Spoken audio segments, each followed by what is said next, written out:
So sa Bambuhay, ginagamit namin ang bamboo para magbigay ng hanap buhay para sa ating mga kababayan at nag-e-innovate kami ng mga produkto na panghabang buhay or sustainable product. At isa nga doon sa mga produkto namin is yung tinatawag naming plantable toothbrush. So ito na yung una nating tinanim na mga plantable toothbrush in 2021. So ganito na siya kalaki. So it's almost 5 feet. So nakakatuwa lang na after 3 years, yung inakala nating basura ay ito na siya. Naging isang puno. Ito naman ay umaabot ng almost 7 feet, so sobrang laki niya na. Sobrang nakakatuwa na yung basura na inakala natin ay naging puno. So ito siya yung mga naging parte ng mga experimentation na ginawa ng Bambuhay at ito na nga, totoo na siya.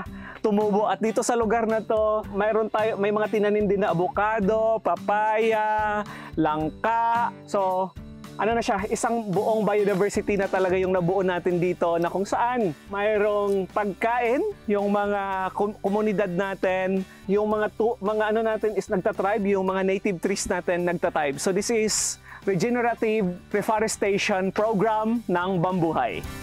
This is one of our flagship innovation. And by simple using the plantable toothbrush is napakalaking tulong para sa ating kalakasan. Kasi nga, we only have one planet.